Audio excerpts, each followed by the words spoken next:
Hello guys, সবাইকে সালাম, আসসালামু আলাইকুম। সবাই কেমন আছেন? আশা করি ভালো আছেন। আলহামদুলিল্লাহ, আপনাদের দোয়ায় আমরাও ভালো আছি। তো গাইজ, রিসেন্টলি আমরা চলে আসছি আমাদের বাড়ির পাশে একটা বিল আছে, সেই বিলের মধ্যে এখানে কিছু ভিডিও শ্যুট করলাম আমরা এবং প্রকৃতিকে উপভোগ করার চেষ্টা করলাম। আমাদের উত্তরবঙ্গের প্রকৃতি বিগত 4-5 দিন ধরে ভালো না। আকাশটা অন্ধকার, আমাদের পিছনে দেখতে পারতেছেন আপনারা আকাশটা খুবই অন্ধকার। আমার সাথে আছে তুহিন। তো তুহিন, আমরা যে ভিডিও করলাম, তোমার অনুভূতিটা কি যদি একটু আমাদের দর্শকদেরকে বলতে। ভিডিও কেমন হলো, ভালো লাগতেছে। তাই আজকে মনে করেন যে মেঘলা মেঘলা আকাশ, এটা একটু ভালো লাগলো। তাই আজকে একটু শুট করলাম তোমার সাথে, তাই একটু ভালো লাগলো। অবশ্যই ভিডিওর মধ্যে তুহিন কিছু শায়রি বলছে, অবশ্যই আপনারা ভিডিওর কাজ শেষে অবশ্যই দেখতে পারবেন ফেসবুকে।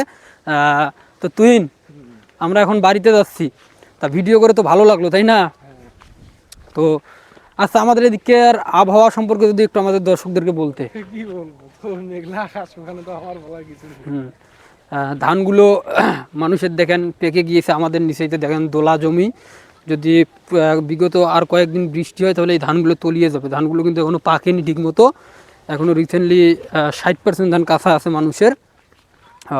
তো এগুলো হয়তো বা 10-15 দিনের মধ্যে কাটবে, কিন্তু যদি বৃষ্টি হয়ে ধানগুলো তলিয়ে যায় তাহলে। সবাই হ্যাঁ, রাব্বিকে ফলো করবেন, শেয়ার করবেন, তো কমেন্টে সব কিছু জানাবেন।